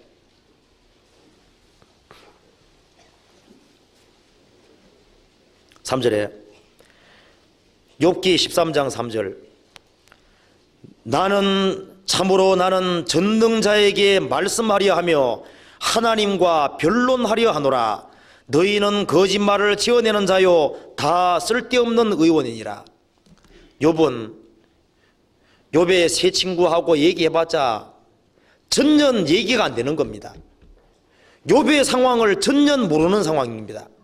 그래서 너희들은 다 쓸데없는 의원이다. 내 병을 고쳐줄 수가 없다는 겁니다. 내 마음을 위로해 줄 수 없다는 겁니다. 그래서 이제 사람의 논리 가지고는 설명이 안 되니까 나는 이 문제를 가지고서 하나님과 변론하려 하노라. 하나님과 한번 직접 얘기해 보겠다, 그렇게 얘기를 했습니다. 욥기 23장 3절 내가 어찌하면 하나님 발견할 곳을 알고 그리하면 그 보좌 앞에 나아가서 그 앞에서 호소하며 변박할 말을 입에 채우고 내게 대답하시는 말씀을 내가 알고 내게 이르시는 것을 내가 깨달으리라. 너무나도 억울한 상황, 너무나도 답답한 상황에서 말했습니다. 내가 어찌하면 하나님 발견할 곳을 알고 그리하면 그 보좌 앞에 담대히 재빨리 나가서 그 앞에서 호소하며 변백할 말을 입에 가득히 채우고 하나님 앞에 한번 푸념을 들어놓겠다는 겁니다. 얘기해 보겠다는 겁니다. 도대체 세상에 이럴 수가 있습니까? 하나님, 내가 무슨 큰 잘못을 범했다고 세상에 이렇게 그들이 생길 수가 있겠습니까? 도대체 이유가 도대체 뭡니까? 그렇게 한번 꼭 물어보고 싶다는 겁니다. 그래서 나중에 하나님이 나타나셨죠. 나가지고 하나님이 한바탕 얘기를 하셨습니다. 얘기를 하니까 욥이 이렇게 말했습니다. 욥기 40장 보시죠. 1절에 여호와께서 또 욥에게 말씀하여 가라사대 변박하는 자가 전능자와 다투겠느냐? 하나님과 변론하는 자는 대답할지니라. 욥이 여호와께 대답하여 가로되 나는 미천하오니 무엇이라 주께 대답하리이까? 손으로 네 입을 가릴 뿐이로소이다. 내가 한두 번 말하여 싸운즉 다시는 더하지 아니하겠고 대답지도 아니하겠나이다. 욥이 한때 자기는 잘못한 것이 하나도 없는데 이런 어려움을 당하니까 하나님과 한번 만나가지고 한번 한바탕 해보겠다고 했는데, 하나님이 이제 욥기 38장부터 39장까지만 딱 얘기해도, 자, 변박하는 자가 전능자와 다투겠느냐? 하나님과 변론하는 자는 대답할지니라. 너 변론하고 싶다 그랬지? 한번 얘기해보라는 겁니다. 욥이 그냥 입이 쑥 들어가 버렸습니다. 그런 말을 함부로 하면 안 되거든요. 하나님이 계시다면 내가 이 문제를 가지고서 한번 왜 우리 집에 이렇게 갈등이 많은지, 왜 주변에 내가 나를 이렇게 괴롭히는지 하나님 한번 만나면 한바탕 해보고 싶은 사람이잖아요. 욥과 똑같은 케이스에 걸려듭니다. 그래서요, 욥이라는 사람은 나중에 알았습니다. 여기서 하나님께서는 이 욥기를 통해서 사람에게 뭘 알려주냐면은, 하나님께서는 사람이 특별하게 죄를 짓지 않았을지라 할지라도 하나님께서는 얼마든지 다른 목적 때문에 고난을 줄 수 있는 분이라고 하는 것을 말씀하고 있습니다. 욥이 평상시에 이렇게 말했습니다. 나는 내 주변의 사람들에게 잘해줬다는 겁니다. 나는 내 주변의 사람들에게 동정하고 베풀어주고 넘어지는 사람을 붙잡아주고 항상 그렇게 했다는 겁니다. 너 한 일이 그렇게 해도 많냐? 너 그리고 한 일도 많고 아는 것도 많다 그랬지? 그럼 한번 너 나하고 얘기해보자. 너 얼마나 아는 게 있는지 한번 얘기해보자 하면서 하나님께서 이제 이 우주 만물 창조부터 해서 쫙 얘기를 합니다. 요번 들어보니까 뭐 하나도 모르겠거든요. 너 한 일이 많다 그랬지 하니까 하나님 말씀하시기를, 야, 나는 너가 신경 안 쓰는 광자에도 비를 내리고, 너가 까마귀 새끼에게 뭘 먹여봤냐, 사자 새끼에게, 사자에게 뭘 먹여봤냐, 근데 도대체 한 일이 뭐가 있냐? 너는 너가 하는 것도 내가 주시는 힘으로 하는 거고, 너가 가지고 있는 지혜도 내가 준 지혜 가지고 사용하는 것인데 무슨 그렇게 큰 소리를 치냐는 겁니다. 어떤 국민학생이 말하기를, 국민학교 이제 한 반장이고 전교에서 1등 하는 사람이라 합시다. 나는 많이 안다고 뻐기를 대요. 대학 교수가 앞에서 나 많이 안다고 하면요, 대학 교수가 너 이거 아냐? 이거 아냐? 이거 아냐? 이거 아냐? 이거 아냐? 하나도 모르잖아요. 마치 하나님 앞에서 욥이 그런 식으로 한 겁니다. 어떤 부자가 있는데, 시골 부자입니다. 부자라고 떵떵거리고 있는데 정주영 씨 앞에서 자랑합니다. 제가 정주영 씨 그 현대 그쪽에 가보니까요, 아이고, 차를 타고 빨리 달리는데 한 15분 이상 달려도 계속 정주영 씨 땅이랍니다. 왜 그래 땅이 큰지요? 정주영 씨도 하나님 앞에서는 안 되는 거죠. 하나님 앞에서는. 그것처럼요, 이 하나님께서 이 욥기를 통해서 하나님이 알려주신 것이 뭐냐면은, 욥에게 어려움을 주신 이유는 하나님이 사람에게 욥이라는 사람을 특별히 선택해서 욥을 아무 잘못이 없었지만은 하나님은 더 나은 중대한 목적 때문에 하나님께서 아주 어렵게 하신 것을 이게 모델 케이스로 보여준 겁니다. 그래서 너희들에게도 이유 없는 이런 어려움 같은 게 생길 때 그것 때문에 당황해하지 말고 그걸 잘 견디면은 그 위에 배후에 다른 뜻이 있다는 것을 알려주기 위해서 그렇게 하신 겁니다. 욥에게 만일 그런 큰 고난 허락하지 않았으면 욥기가 안 쓰여집니다. 그리고 존 번전이라는 사람 아시죠? 철로역정 쓴 사람. 그 사람이 옛날에 대장장이었습니다. 많이 배우지 못한 사람입니다.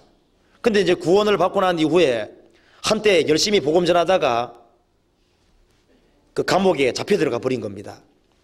그래서 감옥에서는 너 복음을 안 전하겠다고만 얘기만 하면 빼내주겠다 했는데 나는 끝까지 전하겠다고 버틴 것이 무려 12년입니다. 그래서 12년 이상을요 이제 감옥 생활을 한 겁니다. 감옥에 있으니까 심심하잖아요. 공부는 덜 했지만은 시간이 많으니까 주야장차로 성경을 읽은 겁니다. 읽고 난 다음에 12년이 지난 이후에 풀려난 겁니다. 풀려났다가 복음 전했는데 한 7개월간 복음 전하다가 다시 감옥에 잡혀 들어간 겁니다. 조금 시간 지난 이후에 다시 감옥에 들어갔다가 7개월간 감옥에 있다가 그 상간에 철로역정이라는 책을 쓰게 된 겁니다. 그 철로역정이라고 하는 책이요, 존 번전이 12년 년 동안 감옥 생활 안 했으면요 성경을 그렇게 열심히 읽을 수도 없고 그렇게 연구할 수도 없고 철로역정 책이 나올 수가 없어요. 그래서 이 존 번전은 감옥에 나와서 전도한 것보다는 감옥 속에 있으면서 성경책을 보고 짧은 기간 동안 감옥에 들어있어 철로역정 썼는데 철로역정 써가지고 전도한 게 훨씬 더 많이 전도했습니다. 그러니까 하나님께서 사람에게 어떤 어려움을 줄 때는 더 큰, 더 좋은 목적이라고 하는 것이 있는 겁니다. 이 그리스도인에게 고난을 주신 이유가 물론 자녀답게 만들기 위한 목적도 있습니다. 우리가 환난 중에도 즐거워하나니 이는 환난은 인내를, 인내는 연단을, 연단은 소망을 이루는 줄 알미니라 그러죠.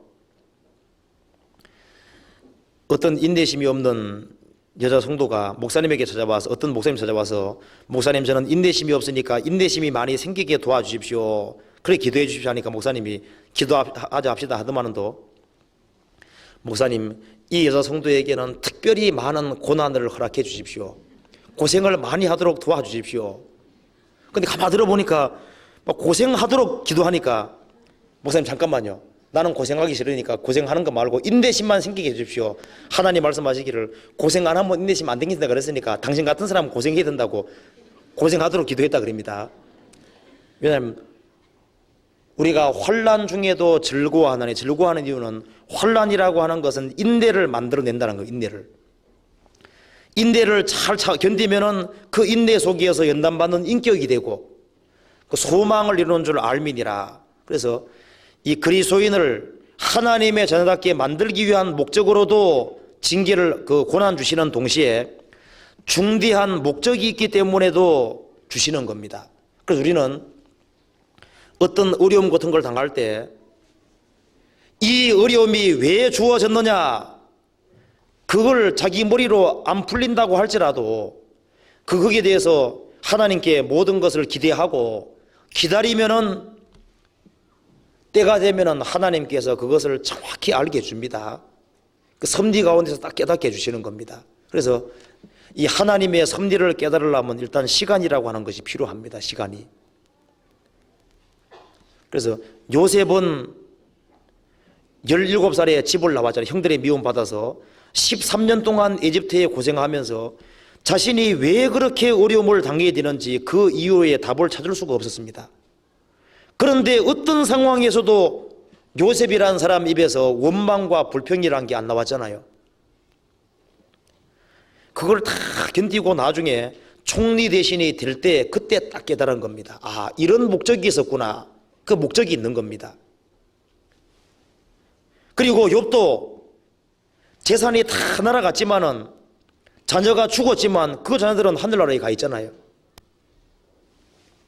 욥이 이 고난을 다 통과하고 난 이후에 하나님이 욥기를 기록하려고, 그리고 하나님께서 나에게 더 나은 걸 주시기 위한 목적으로 이런 일을 했구나, 그걸 확실히 깨닫게 됐습니다.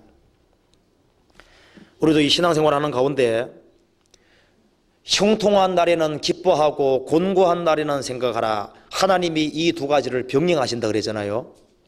그래서 이 곤고한 날에는 원망할 것이 아니라 생각을 해요. 생각을. 왜 이런 것을 주시느냐, 답답해하지도 말고 거기에 대한 해답은 기다려야 되는 겁니다. 그래서 하나님은 고난을 줄 수 있는 분이라고 하는 걸 알아야 되거든요. 그리고 능력이 없어서 안 건져주는 것이 아니라 그 고난을 잘 통과하면 그 고난 속에서, 기다리는 속에서 하나님은 더 나은 걸 주시고 거기에서 중요한 것을 깨닫게 해주시는 겁니다. 그래서 기다리지 아니하면은 하나님 앞에 해답을 얻을 수가 없어요. 이사야서 30장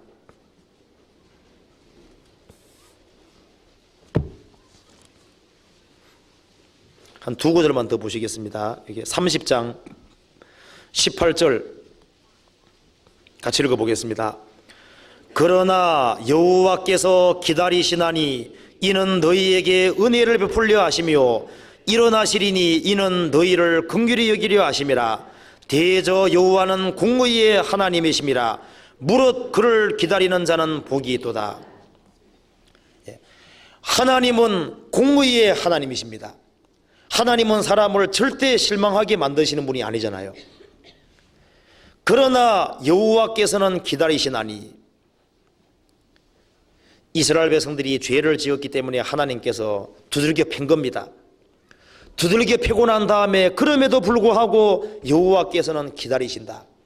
돌아오기를 기다리는 겁니다. 그리고 이스라엘 백성들은 죄에서 돌이키고 하나님께서 긍휼히 베풀어 주기를 기다리는 겁니다. 거기에뿐 아니라 다른 데도 이 구절이 얼마나 적용될 수 있는데, 그러나 여호와께서는 기다리시나니, 하나님은 왜 기다리냐 하면은 은혜를 베풀려고 기다리시는 겁니다. 무릇 그를 기다리는 자는 복이도다. 하나님도 기다리시고 사람도 기다리는 겁니다. 하나님께서는 은혜를 주시려고 기다리는 거고, 인간은 은혜를 받으려고 기다리는데 그 시간대가 딱 맞으면 받는 겁니다. 요셉은 13년 동안 하나님 은혜를 받으려고 참고 끈질기게 견뎠습니다. 13년 후에 하나님 약속을 받음으로 하나님은 은혜를 주려고 13년간 기다렸습니다. 아브라함에게 자식 주겠다 약속했죠. 약속하고 아브라함은 하나님의 약속을 받으려고 23년간을 끈질기게 기다리고, 하나님은 아브라함에게 은혜를 주시려고 23년간 끈질기게 기다렸습니다. 모세가 에집트에서 벗어나서 바로 왕이 죽이려고 그러니까요, 벗어나서 40년 동안 양치는 생활을 했습니다. 모세는 하나님의 능력과 하나님 은혜를 받기 위해서 40년 동안 광야에서 기다렸습니다. 하나님은 은혜를 베풀어 주려고 40년간 기다린 겁니다. 그리스도인이 어떤 어려움을 당한다고 할지라도 하나님께서는 그것을 통해서 더 좋은 것을 주려고 끈질기게 기다리는 겁니다. 사람은 그 은혜를 받기 위해서 기다려야 되는 겁니다. 기다리라는 겁니다. 하박국서 2장 1절.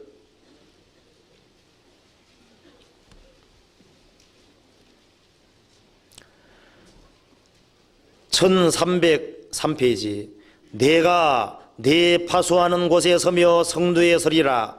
그가 내게 무엇이라 말씀하실는지 기다리고 바라보며 나의 질문에 대하여 어떻게 대답하실는지 보리라. 그리하였더니 여호와께서 내게 대답하여 가라사대, 너는 이 묵시를 기록하여 판에 명백히 새기되 달려가면서도 읽을 수 있게 하라. 이 묵시는 정한 때가 있나니 그 종말이 속히 이르겠고 결코 거짓되지 아니하리라. 비록 더딜지라도 기다리라. 지체되지 않고 정령 응하리라. 하박국 선지자는 마음속에 풀리지 않는 의문을 가지고 있었습니다. 자기 머리로 아무리 생각해도 이해가 안 됩니다. 그래서 하나님께 질문을 했습니다. 질문하고 나는 하나님께서 어떻게 대답할런지 기다리며 바라보겠다. 원망하는 게 아니라 기다려보겠다는 겁니다. 하나님께서는 말씀했습니다. 그 응답이 비록 더딜지라도 기다리라. 지체되지 않고 정령 응하리라. 사람이 하나님께 질문을 했으면은 그 질문이 대답이 더디다고 할지라도 기다리면은 하나님께서 정하신 시간대가 되면은 정령 응하는 겁니다. 예를 들어서 우리 가정에 문제가 있다. 왜 이런 문제가 있는 겁니까? 하고 질문했잖아요. 그러면 하나님 당장 답변해 줍니까? 하나님은 사람이 아닙니다. 하나님 답변 들으려면 기다려야 되는 겁니다. 이해가 안 되죠. 왜 그럴까? 입 딱 다물고 기다리면 나중에 주님께서 해답을 알게 해주는 겁니다. 야, 그래서 그랬다 하고 딱 알려주잖아요. 이해가 딱 되는 겁니다. 우리가 이 개인적으로 당하는 어려움이라든가 모든 문제에 대해서 하나님께 질문하고 그 다음에 기다려보는 겁니다. 기다리면 때가 되면은 주님이 딱 깨닫게 해주십니다. 그래서 지금 세상 사람들이 살아가면 살아갈수록 너무 바빠지고 너무 성급해집니다. 우리가 영어 같은 거 잘하게 되기 위해서도 그거 한순간 잘 되는 게 아니잖아요. 세월이 흐르고 시간이 흐르고 끈질기지 않으면 안 되는 것처럼 이 신앙이 어떤 해답 없는데도 시간이라고 하는 것이 걸려야 되는 겁니다. 그래서 이 신앙생활의 아주 가장 근본이 기다리는 거. 마지막으로 한 군데만 더 보시겠습니다. 여기에 잠언 8장 8장 34절 같이 읽어보겠습니다.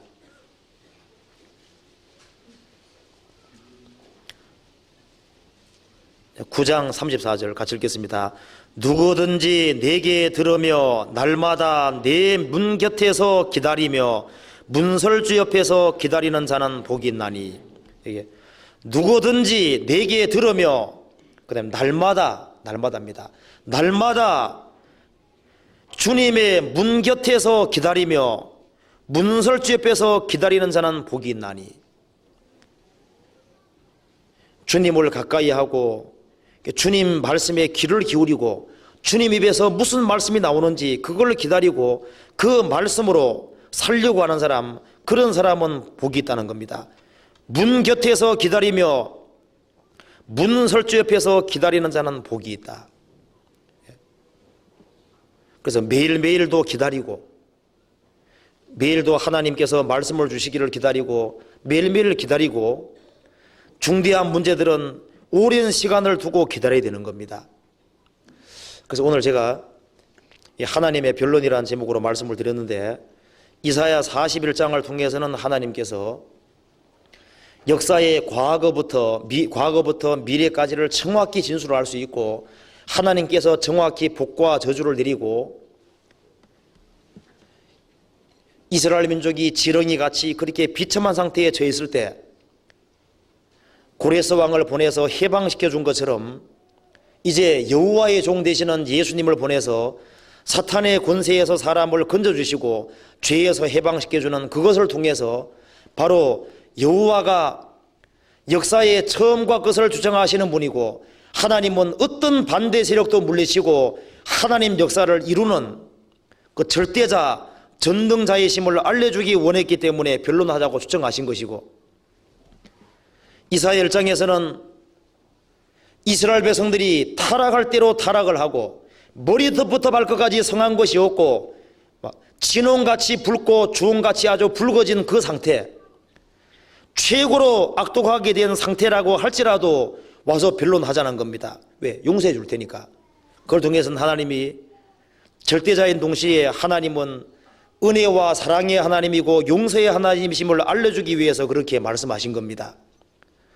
미가서 6장에서는 하나님께서 이스라엘 백성들을 정지하기 위해서라기보다는 하나님께서 이스라엘 역사 속에서 어떤 일을 했는지를 보여주고 하나님이 참으로 의로우신 분이라는 것을 알려줌으로써 거짓 것을 의지하지 말고 의로우신 하나님을 의지하도록 하기 위해서 그렇게 변론하신 겁니다. 욥기에서는 하나님께서 너 나하고 변론해보자 그렇게 말씀하신 이유는, 하나님께서는 사람에게 고난을 주고 어려움을 주시는 것을 구태여 설명하지 않을지라도 거기에는 다 이유가 있고 사람이 상상하지 못하는 좋은 뜻과 다른 계획이 들어있다는 겁니다. 그렇기 때문에 우리가 신앙생활 가운데서 하나님의 응답을 받기 위해서, 하나님 약속을 받기 위해서는, 그리고 하나님이 내 마음의 소원을 이루어지기를 참으로 바라는 사람은 여호와 앞에 잠잠하고 기다리라는 말씀대로 기다리는 겁니다. 이 IMF 한마 때문에 너무 어려운데 왜 이렇게 어려운지 그거 저 위에 가서 물어보면 아주 확실하게 알 겁니다. 내가 왜 직장을 잃었습니까? 저 위에 가면 알 수 있고 또 시간 지나면 알 수 있을 거예요. 왜 이게 내 이유 없는 고난이 옵니까? 왜 내 재산이 날아갑니까? 왜 이런 문제가 생깁니까? 그리스도인들은 이게 한 단면만 보고 결정하면 안 됩니다. 한 단면으로 결정하는 것은 잘못된 거예요. 잘 될는지 안 될지는 전부 다 신우사입니다. 두고 봐야 되는 겁니다. 그래서 일단 인생은 다 걸어가고 난 다음에 판단하지 아니하면 오판할 수 있습니다. 그래서 그리스도인들은 어떤 사람이 어려움을 당한다고 해서 그 사람이 불행한 사람인 것처럼 생각하고, 육신적으로 잘 돼간다 해서 그 사람이 아주 행복한 사람인 것처럼 그렇게 생각하는 것도 올바르지 않을 거예요. 그 어려움을 당할 때는 동정해주고 감사주고 도와주고 그 사람이 잘 돼도 고마운 것이고, 그런데 우리가 판단하는 문제에 대해서는 좀 더 시간을 들이고 더 기다리고 하나님의 합당한 판단이 나타날 때까지 기다리는 게 필요할 것 같습니다. 여기까지 말씀드리겠습니다. 같이 기도하겠습니다. 사랑과 은혜가 풍성하신 자비하신 우리 아버지 하나님, 마땅히 형벌받을 수밖에 없는 저희를 구원해 주셨습니다. 그리고 우리에게 이 귀한 성경책을 내려주시고 우리가 이 성경 말씀을 통해서 바로 성경에 하나님이 이 우주 만물을 창조하신 절대자요, 우리를 지으신 분이고 우리를 구속해 주시는 분이고 우리를 친히 인도해 가시는 분인 줄 압니다. 우리 중에 한 사람도 주님을 떠나지 아니할 수 있도록 도와주시고 주님의 몸된 교회에서 참으로 합당하게 신앙생활을 할 수 있도록 도와주옵소서. 우리들이 주님 안에서 희생하고 수고하는 모든 것이 결코 헛되지 아니할 수 있도록 인도해 주시고 주님을 배움는 그날 칭찬과 영광과 존귀를 얻을 수 있도록 도와주옵소서. 그리고 집회 중에 수고하는 이화 목사님과 서두성 목사님, 또 전국의 여러 복음을 증거하는 분들에게 함께해 주시고 도와주옵소서. 이 모든 말씀 우리 구주 예수 그리스도 이름으로 기도합니다. 아멘. 찬송 하나 부르겠습니다. 145장입니다.